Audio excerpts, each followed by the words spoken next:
Hello.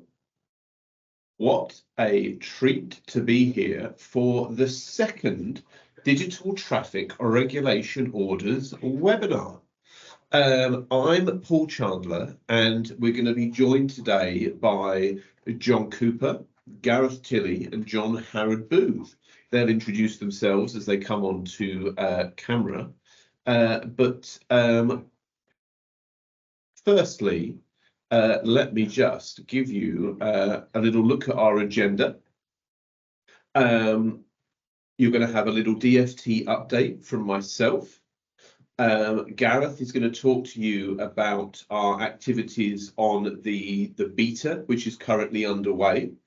John Harrod Booth will talk to you about the data model and the specification that was recently published. We'll go over to the questions and answers, and we'll see what we can answer for you guys on that score. As always, feel free to put any questions you have into the chat.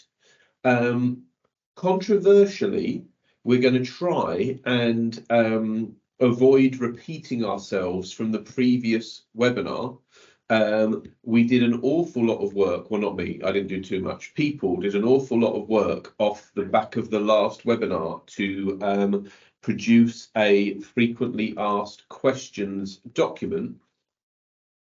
So, if we get questions that are the same as the previous webinar, we probably will do a good bit of saying it's all in that FAQ document that we did a lot of work to produce. So with that in mind, let's do the DFT update. Well, the first thing I should say is that since we booked this webinar in, I'm trying to concentrate, by the way, guys, but every single second someone new joins the lobby and needs to be admitted, so there's just a constant little sound in my ear. Since we called this webinar, a general election has been called. So we did have lots of debate in D-TRO Towers about whether the webinar could go ahead, how the content would be affected. We've been doing roadshows on Streetworks at the moment, talking about D-TRO, and it has affected our language on those roadshows. So what you won't hear from us so much today is talk about specific dates when we talk about timelines and anything like that. Those are all subject to ministerial review when new ministers come in following the election. So there is a bit in the roadshow that we're doing at the moment where I sort of tie myself up in knots because I know what the intended timeline is, but we can't say it publicly until the election's over and it's been approved by new ministers. So bear that in mind as we go through today. We were going to have, I think I'm struggling with a high pollen count today, guys, as well. We were going to have Sally Kendall at this webinar talking about the legislation and all that good stuff. That's not going to happen this time. As soon as we can do that, we will have Sally as a special guest star. But rest assured, in the background, we know what we plan to do, even if we can't say it out loud to you guys, even if we previously have given some dates and timelines. So do bear with us. But without further ado, I think that's enough from me. Let's move over to Gareth to talk about our beta program. Gareth, who are you and where are you from? Hello, everyone. My name is Gareth Tilley. I work for PA Consulting with the delivery partners for the D-TRO service, and my role is a stakeholder engagement manager. So thanks, Paul. What I've done is just put it down effectively an introduction slide to the service. I'm sure lots of you have seen this before, so we weren't going to kind of revisit the detail of the scope of the beta program in too much detail. But that said, it's worth, I did want to highlight and just remind folk of the effective architecture we got. So firstly, I think everyone on this call on the webinar will know what a traffic regulation order is. It's effectively the rules of the road. And a lot of that good information is not readily accessible. So the theme, the kind of key driver for the program is to centralize that into a central data store. The way we're going to do that is by having an API which will enable digital solution providers, which a lot of people use to create their traffic regulation orders already. So we'll be interfacing to those systems through an API. We'll also be interfacing to traffic regulation authorities as well, who don't have a digital solution provider through the API. That will go into a central data store. All that good information, that the extracts of the TROs will be housed there. And then what we've got on the right-hand side of the architecture diagram is a second API, and that will enable data consumers to extract from the data store. So that may well be sat-nav providers, mapping providers, so people like that who can use that useful information from the TRO extracts that we'll be obtaining. They can then readily extract that through an API. Slide. So I just wanted to give a high-level overview of the program. As Paul says, we're not detailing dates so much at the moment, but effectively we've got 3 phases. At the moment, we're in phase 1. We're doing the build of the minimal viable product, and the build is underway. So we're looking at architectures and solutions and doing a lot of the software development as we speak. The technical team's doing that. We're then going to go into private beta. We'll be inviting a limited number of users to use the service then. And really, the purpose of private beta is to really get the service right. So we need feedback, and we can then put in the improvements we need against user needs, and then we can scale it as well. Following all that process, following private beta, we'll then launch it to everyone, and that will be the public beta. And that will enable all traffic regulation authorities to interface to the service. So that's the phased approach we're taking for the program and the key activities around that. Right.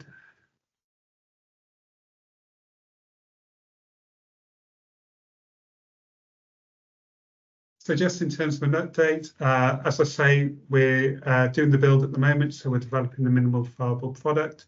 As part of that, we've developed the data specification, and that's been released. That's been made available now. We've also had some focus areas. One of those has been location referencing. So we've had a kind of focus sections around that as a particular hot topic. John Howard Booth, I'm sure, will go through some of this in a bit more detail. We've also been conducting a lot of user research. So I would like to thank everyone on this call, because I suspect all of you have had at least one, if not a couple of questionnaires, and the level of response has been absolutely great. And that information has been so useful for us in terms of developing the beta service.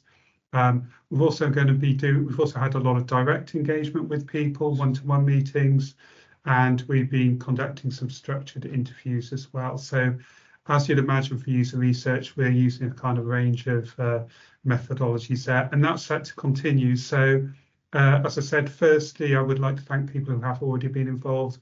But secondly, if you do get an invite for a session, or if you get a questionnaire, it's so invaluable for us if you can spend that time completing that information. Finally, just in terms of engagement, we've got to wrap up a couple of slides, so that'll have all the dates for the diaries in there for everyone. But effectively, as people on this call know, we've been doing webinars, conferences, and through the TTF, the Transport Technology Forum, we've set up a D-TRO working group, and associated with that, we've got a technical working group as well. So that kind of framework for stakeholder engagements underway, and it's been proving very successful. That was all I was going to say on as an update for the programme. I think, John, it's over to yourself now. Okay, so I'm John Harrod Booth, talking to you from Taunton in Somerset. Just can I get a nod from Paul? You can hear me? Yeah, good. All right, that's excellent. So I'm going to spend a few minutes talking through the data specification. Those of you who joined webinar 1 will say, "Oh, hang on a moment, I've seen this slide before." I don't have many slides, but yes, I did cover this before. But I think as a general introduction, it's important to go through these points and understand what these points mean. Paul said that we won't talk about legislation, but I'm going to talk about the Automated Vehicles Act 2024, because that is legislation, was passed in May and royal assent. So if you look into clause 93 of that, you will find reference to this activity. It obviously doesn't cover in any detail what is really required, because that would be supported by secondary legislation should it ever occur. I pick my words carefully. It obviously is intended to cover all types of TRO and orders and notices that are associated with that that fall under the 1984 Act. That may be limited, of course, because the Automated Vehicles Act limits the scope of its activities. So we should pay some attention to that. But of course, that may be subject to some change in the future.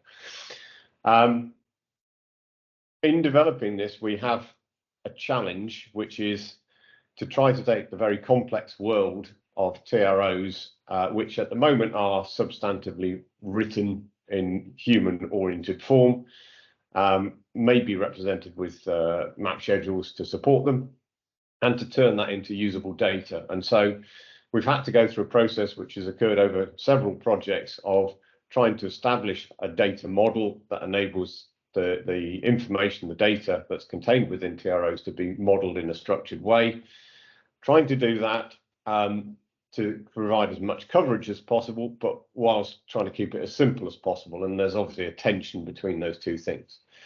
And we've done that in conjunction with a number of the leading software suppliers and a bunch of different local authorities, and all of that input has been extremely helpful, and that process continues. The output of this service will be data, and the reason for stating that is we don't want to get into any misconceptions that this is a case of you supplying a PDF of your existing written order. It really is turning that the semantic data of that order into data that can be consumed and ultimately read by machines and fed out to the likes of Google's, TomToms, Apple's, and others, plus many others who will use this sort of data. And in building this model, we have to, of course, be cognizant that the world changes. We didn't have e-scooters 5 years ago. They now exist. And so we have to have the flexibility to make it extensible and to live with regular updates. Next slide, please. So last week, we published most of these elements, and I'll just briefly talk through these.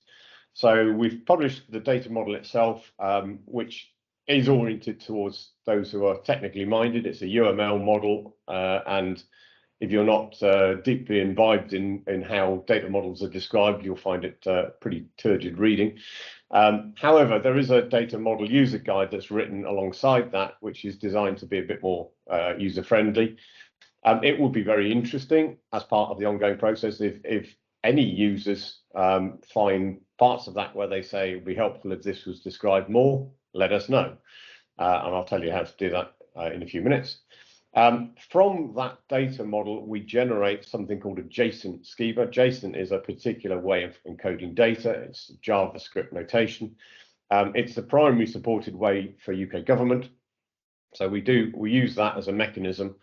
And actually, if you're on a technical level, you can certainly read JSON files on a human basis. They're not bits and bytes. They're they use alphanumeric characters, so you can read them, but again, it's very much for the technically minded. We also supply a schema example of a TRO file in JSON format that conforms to the overall schema, and that's really for you to get a view as the developers to understand the nature of the data, and at least one example to work with. We will be developing others as we go forward, and of course, once the private beta gets underway, then those who are involved in it will be supplying data against that schema. It's important to also recognise that there will be a certain amount of validation done by the central service. Now, it's important to understand what that means. It's really looking for coarse errors. So if you supply data that doesn't conform to the schema, then it will reject it, and that's a very mechanical process. If you supply, if you are happening to supply things with a start and end date, for example, but you supply us with an end date that is in fact before the start date, then the validation rules will capture that sort of problem, an issue with the data. It doesn't mean that DFT are going to play Big Brother and inspect everything that's coming into the middle and say, we don't think this is in the right place, or doesn't that TRO element conflict with this other one over here. There is no Big Brother function in the middle of this. You as local authorities and traffic regulation authorities, using the term that appears in the Act, it's your data, and so the quality of that data is really down to you. And so DFT's validation rules are very simplistic, just to ensure the data is credible when it comes into the system, but it's not checking the goodness of what you've supplied. So we publish those validation rules alongside the data model.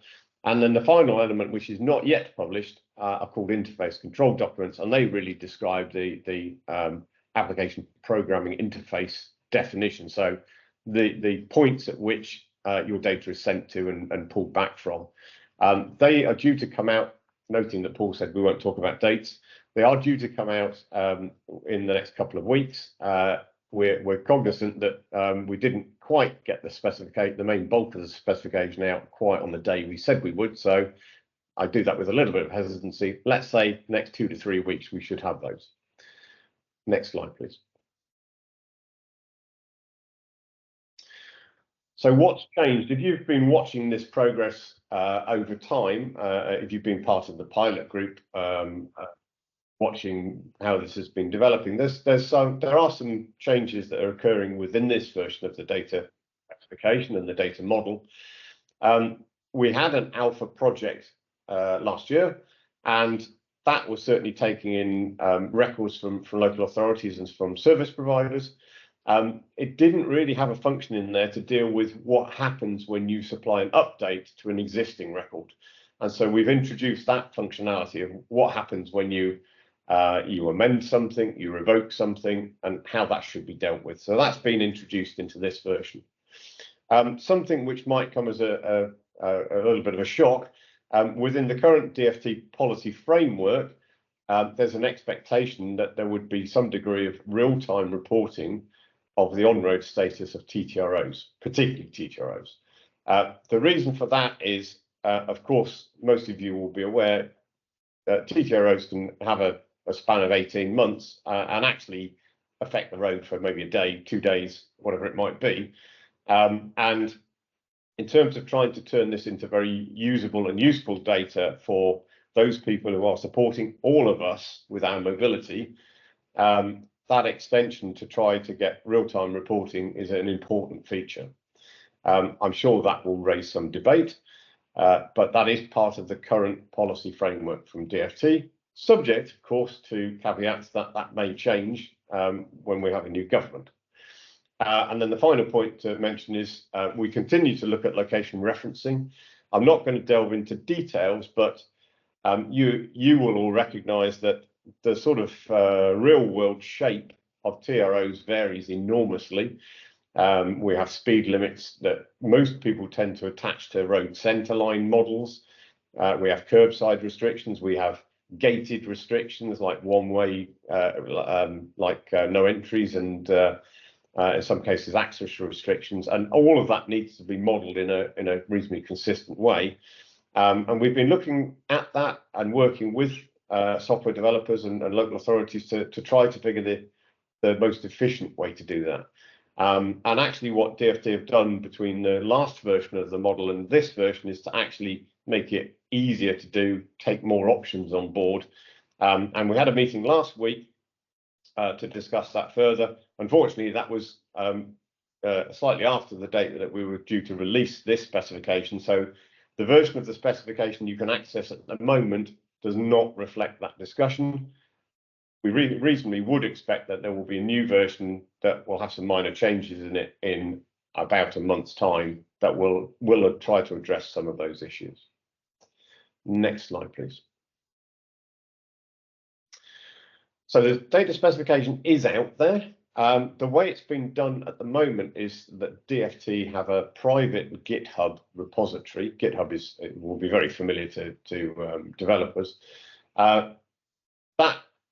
Because it's a private resource, is done by invitation only. So if you want to see the technical details, feel free to drop an email to the D-TRO email address, which is shown on screen.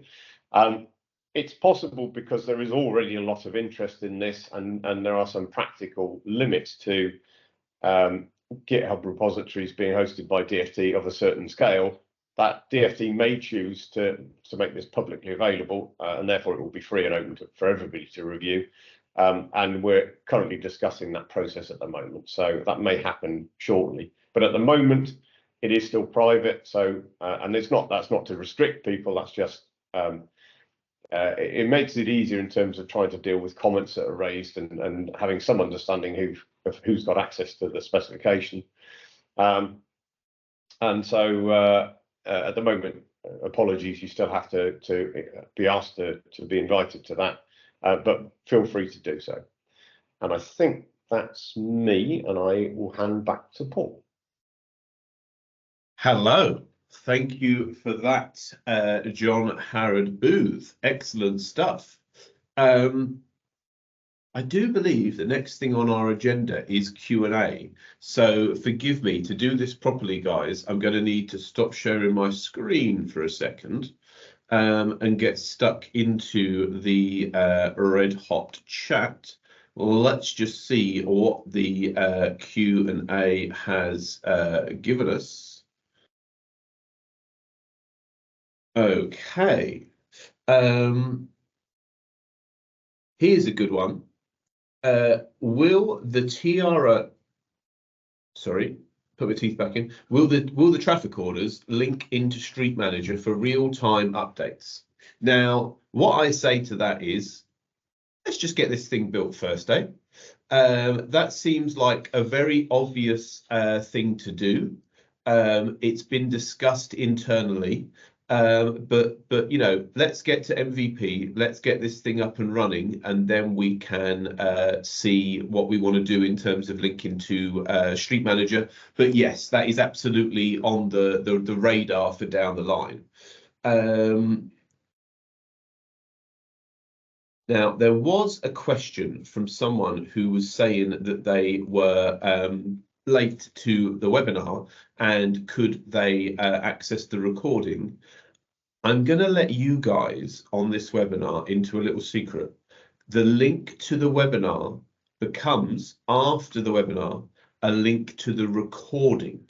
So all you need to do is click on the same link that you used to access the webinar afterwards, and you can get into the recording. So if there's anyone else in your team or anything like that. So actually, webinar 1 is still available as well. Funnily enough, no, that's not true. I was going to say something. I was getting webinars confused.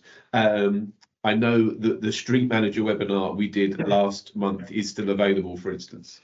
Right, let's just have a look here.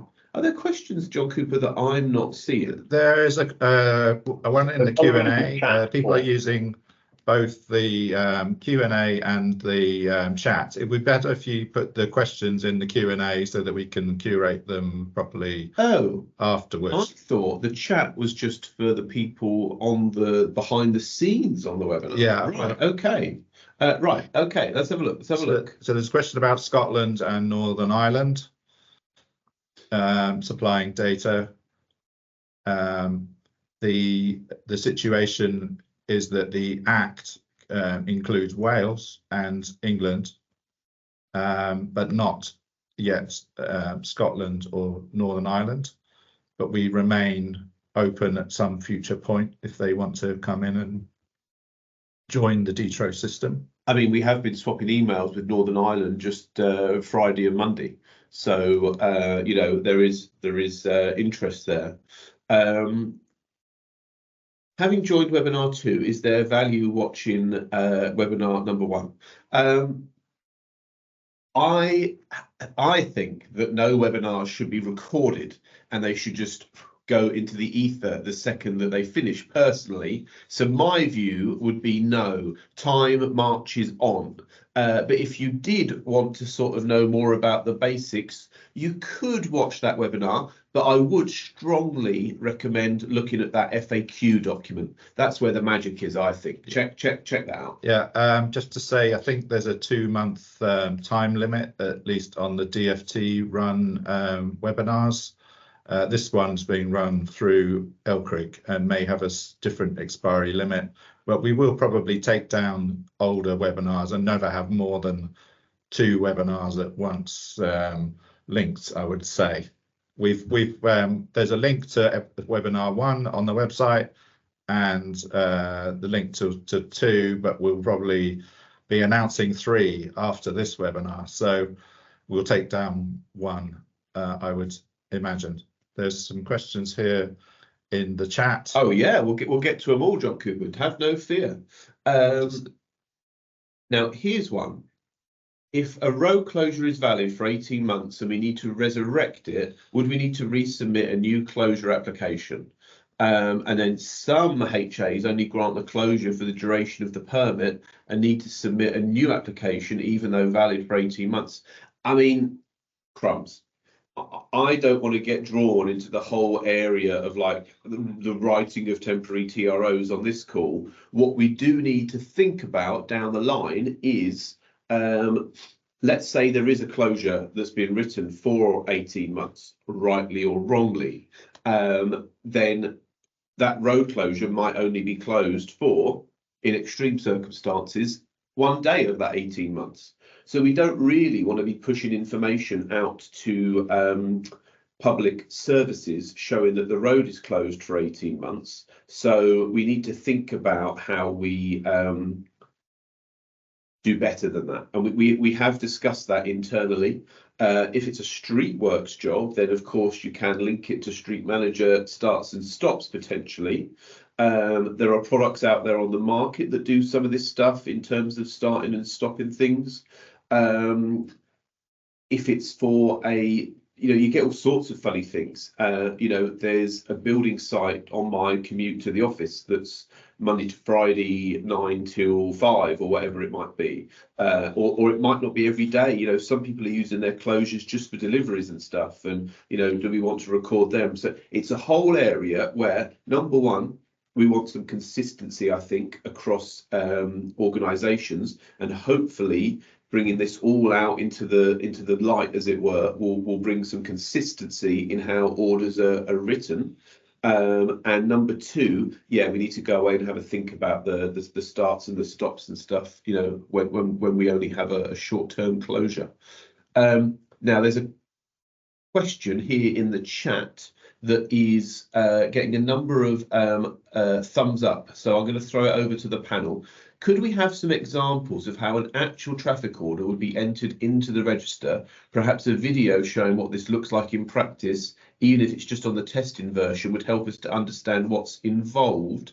I'm going to throw over to John Howard Booth in a second, but I suppose the only issue is that there is a demo in existence of the prototype, but it's all a bit dry because it's like the back end of it. What do you think, John?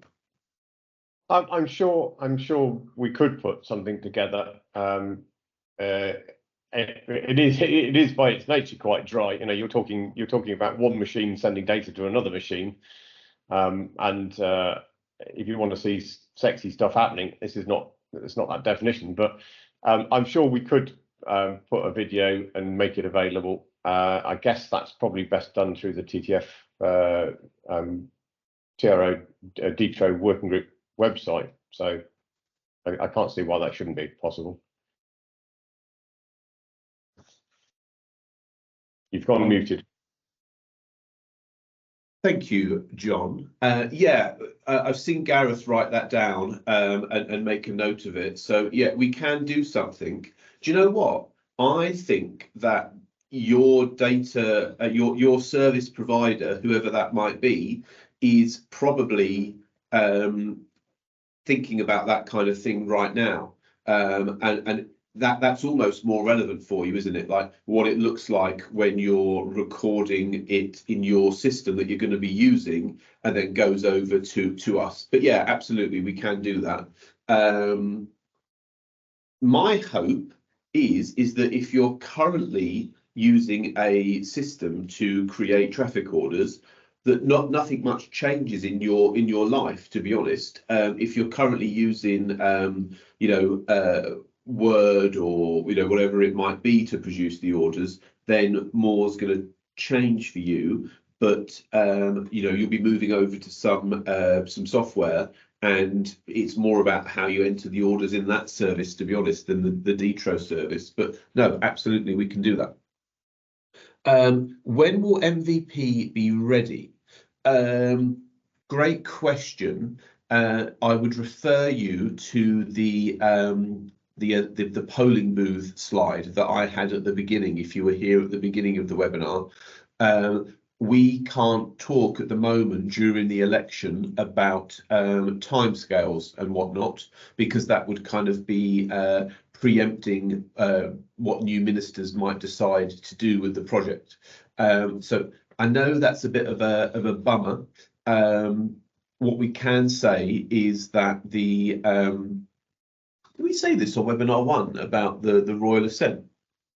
Yeah, was that yeah. So if you recall, the automated vehicles bill has got royal assent, but that still doesn't help us in terms of when the traffic order section of it might be enacted and a legal requirement and stuff. So yeah, as soon as we can after the election go back to talking about our timescales, we will do that. Sorry for that slightly wishy-washy answer, Andrew. On a similar theme, is there an ETA for beta testing to commence? Yes, there is, but I can't say it in public on this webinar. All I can say is that if you have expressed interest in being part of beta or wish to do so after what you've heard today, feel free, dtro@dft.gov.uk. We'll be getting in contact with you directly to talk about that. So yeah, again, slightly wishy-washy, I know, in terms of what we can say in public. What else have we got here? Oh, here's a good one.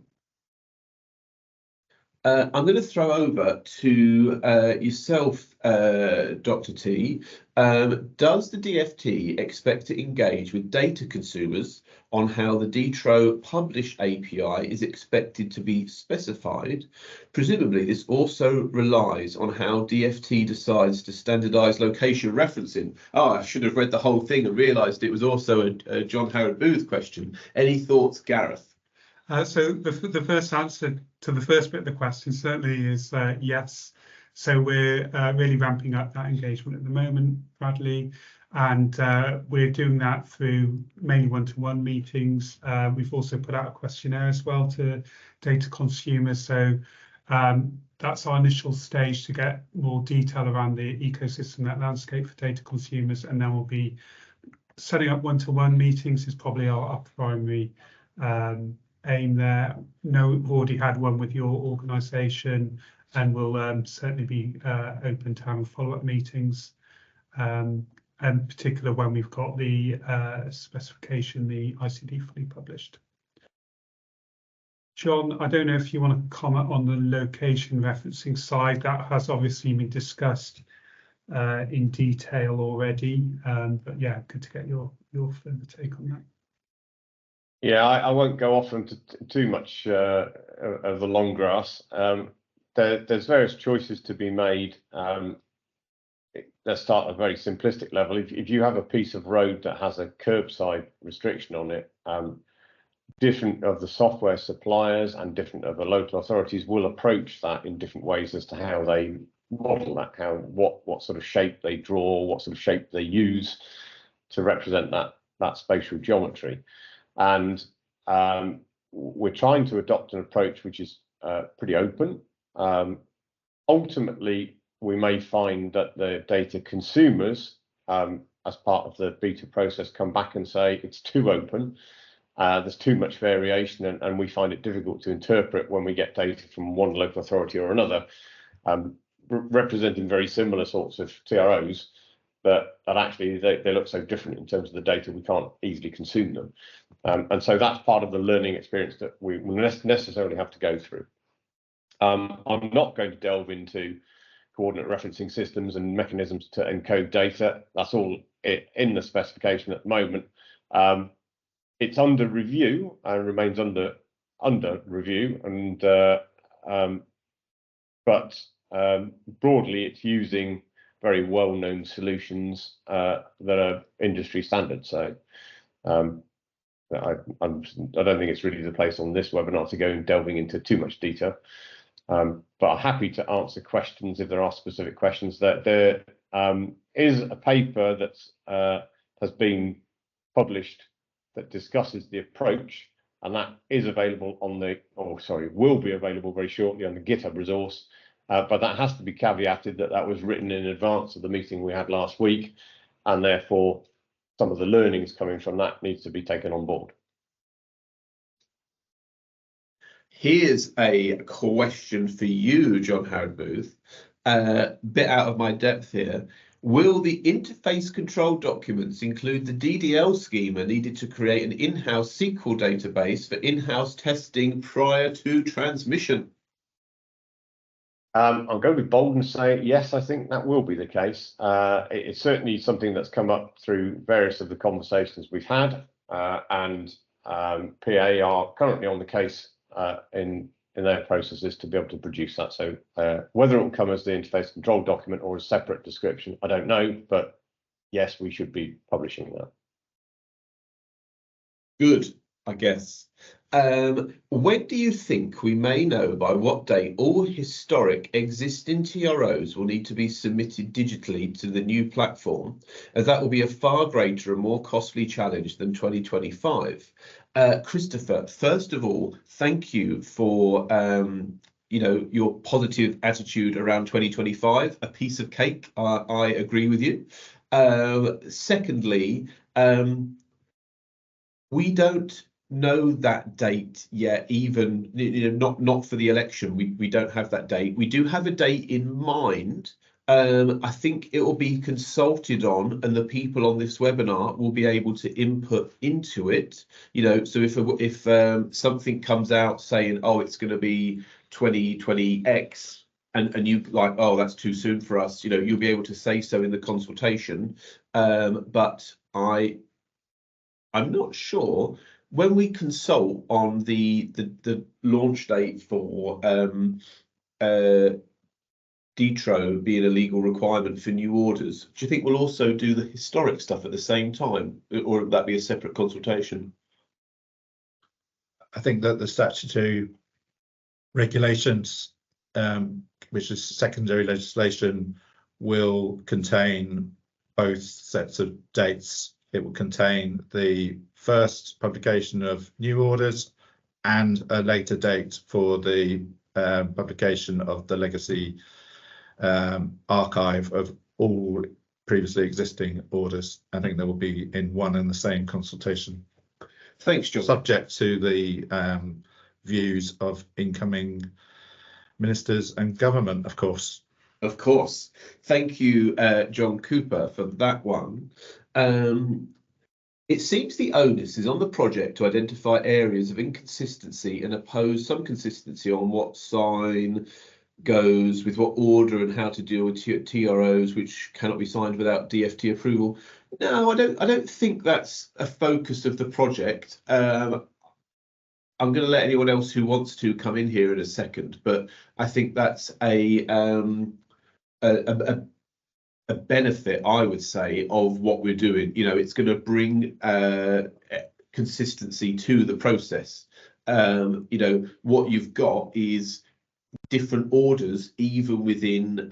We found different orders even within councils. You know, different ways of doing it in different parts of a large county council and whatnot. So yeah, we would like to introduce some consistency there, but it's not like a kind of a focus of what we're doing. Anyone else want to comment on that one? No. Nods from John Howard Booth. I'll take it. Right. Okay. Yeah, I can only be in one place at one time, gang.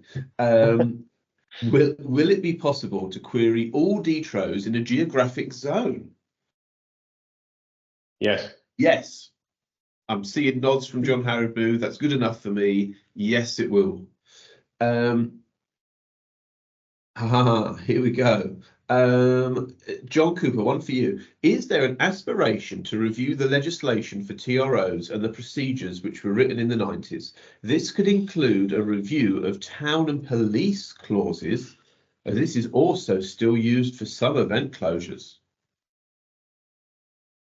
That would be a policy matter, I think, is the answer to that question. That we would need to obviously review policy and go forward on that once we've got the steer from the incoming government.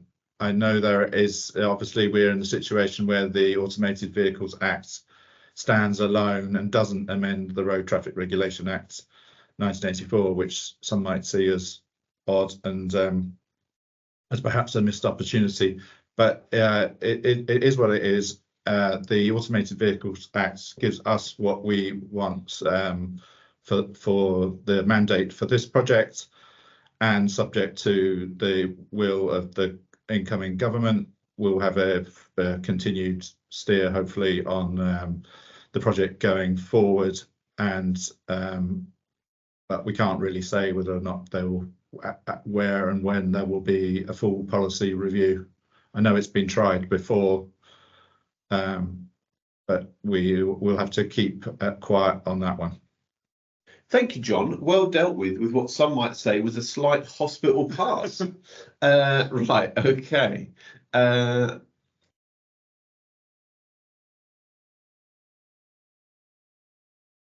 Will D-TRO accept TRO data for TROs which cannot be signed without DFT approval?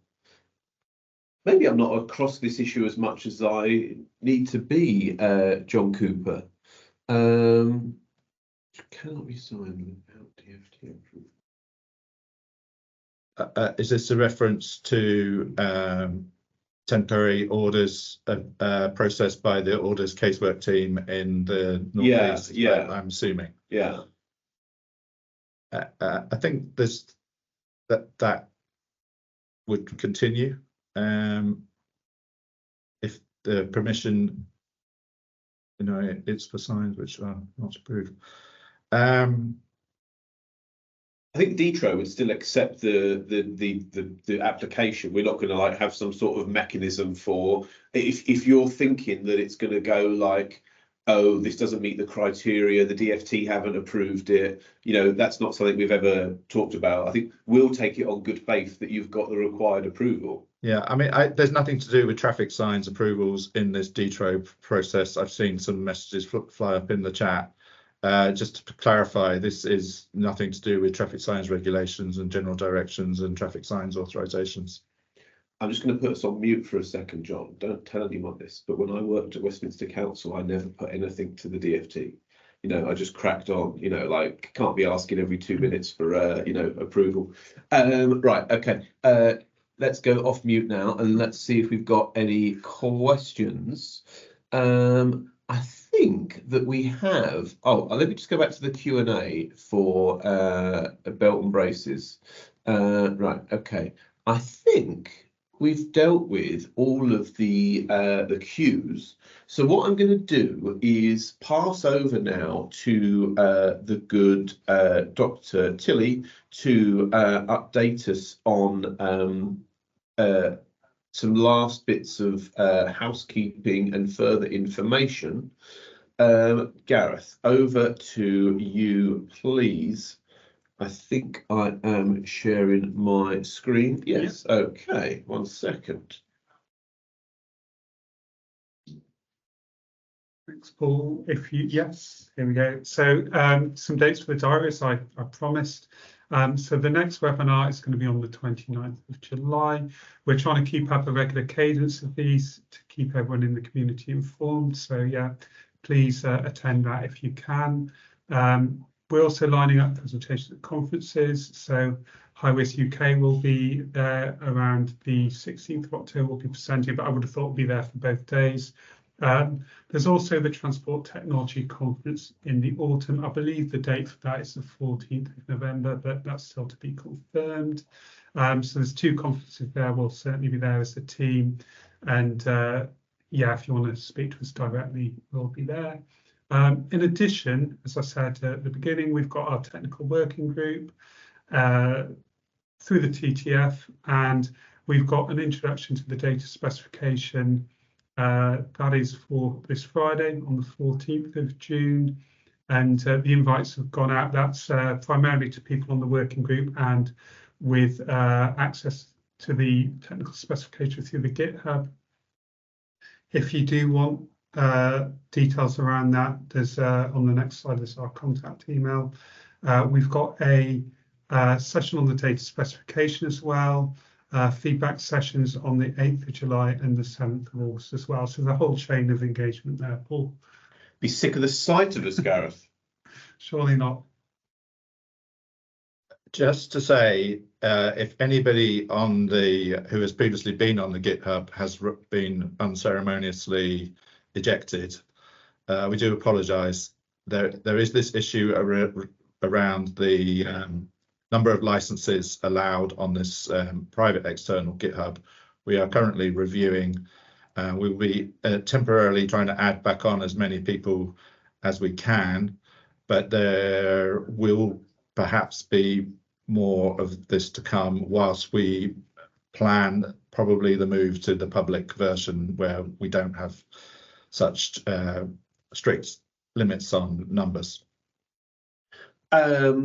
Also, it's worth saying that next webinar is obviously after the election, but it's not as if any new minister gets his feet under his desk and makes priority number 1 necessarily talking about D-TRO. So we very much hope to be able to talk more frankly on the 29th of July, but we can't sit here today and guarantee it, but fingers crossed. Right, Gareth. So yeah, so just some details of further information. TTF website, we've got our D-TRO page, so please go there. That's got things like the FAQ and other details around webinar 1 and things. We've got a YouTube channel as well. And if you want to be added to the mailing list, you want further information, the key one for us is the email address. So that's dtro@dft.gov.uk. So through those channels, hopefully you'll find us readily contactable. I think that was it, Paul. Thank you. I'm not sure we do have a YouTube channel, you know. Can we not? But we want to. That's you know, right. it's an aspiration. I think we need some videos first of all. Just for the benefit of everybody, including late joiners, just to repeat what Paul said earlier about the recording, it's available on the link to the webinar that you used to join. So either if you joined late and want to see the beginning, or you anyone who missed it, we'll be writing out afterwards. We will change the website to show that there's a recording available. Everything is on our TTF D-TRO working group website. it's now getting some good content, including the FAQ, which will be updated in the light of this webinar with the new questions. And we'll perhaps review old questions. So yeah. Thank you, John. There's a question here. If TTROs are included in the scope, has there been any work on how payments are made to LAs? No. Just to be clear, we're not the front end here, the application process. So your application process will be unchanged even, and all we're worried about is you guys sending us the order that you create. How the applications come in is a different thing. I know there's products out there in the market that are looking to improve that and make it slicker, and different TAs have got their application process on their website, or forms, or all that kind of stuff. So we're not changing that bit. You don't want to become a government payment service, by the way, because that's a whole new level of pain for us. So you could upload a valid TRO where the restrictions cannot be signed in accordance with the TSRGD. I mean, aside from D-TRO being rolled out, the process for traffic signs approval will remain in place. So therefore, you either use a sign that is prescribed in TSRGD, or you apply to the DFT for special authorization. That isn't changing. There may or may not be future TSRGD coming in a few years' time to wrap up things that are currently being authorized at the moment that have become popular. That's normally the cadence of what applies. I don't think anybody's envisaging that the advent of D-TRO means that anything would change in regard to the use of signs and lines on the roads. There's a comment here that says, or you do what has been described for Westminster, you never ask. I thought we were on mute for that bit, so I'm a bit shocked. I was talking about temporary orders there, and the stuff around. Can you imagine in Westminster, like, constantly closing stuff for film premieres and all that kind of stuff, and having to ask, oh, we've already closed this road twice in the year or whatever, can we close it for a third time? Like, perhaps someone else apart from me did do all that, and I just didn't know about it. I'm sure they did. And I'm sure that all TROs were dealt with correctly and legally in my time at Westminster. If anyone needed to ask any special permissions, I'm sure they did. I was just involved in the temporary side. Thank you very much, Joe Heel. All true, though, that backtracking. Right. Before I dig myself in any deeper, I refer you to my previous comments about webinars not being recorded and should just go into the ether as soon as they finish. What happens on the webinar stays on the webinar, I used to say, in the Street Manager world. Okay. Well, this has taken a turn, hasn't it? Stay frosty, everyone. Take care of yourselves, and we will end there. We will see you at the data specification webinar, or perhaps on the 29th of July, or perhaps at a roadshow or a conference near you. Take care of yourselves, please. Thank you very much.